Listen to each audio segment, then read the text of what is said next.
A gas station in Allen Park becomes the scene of a standoff between police and a man with a knife. After several hours, he's finally out, but it ended with a bang. Listen. There, the SWAT team has extricated him from the store. And that was a flashbang that you just heard go off there.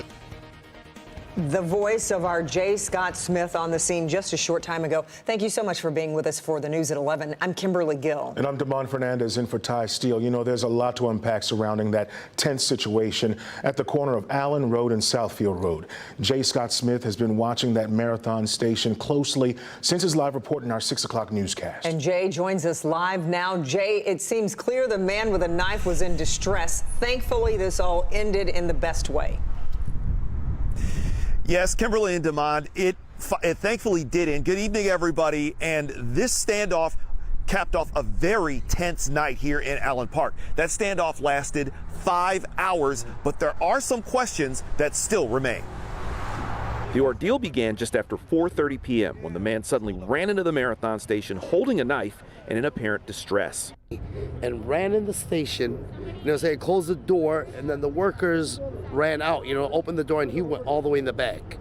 After attempting to calm him down for about 15 minutes, the police from Allen Park, Lincoln Park, and Southgate, along with Michigan State Police, poured into the gas station parking lot and closed off Southfield Road between Allen and Fox. He had locked the doors. At that time, there was 2 customers present as well as a clerk.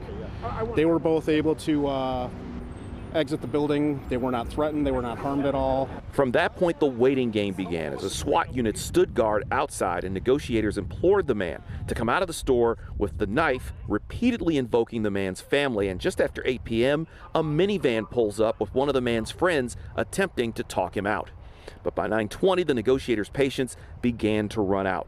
First, they smashed the glass door to the gas station. Then 10 minutes later, they ripped the door from its hinges and set off a flashbang grenade. By 9:35, the SWAT team stormed the gas station, pulled the man out alive and seemingly unharmed. This is the best case for a situation like this. He wasn't injured, nobody was hurt, and hopefully he's going to get the help that he needs.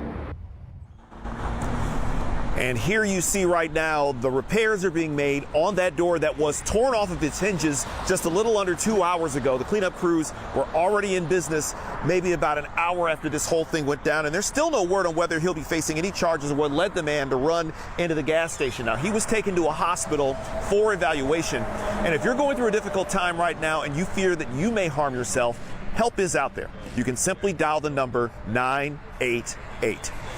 Live in Allen Park, I'm J. Scott Smith for Local 4. Thankfully, this wasn't worse than what it was. Jay, we appreciate you reporting tonight.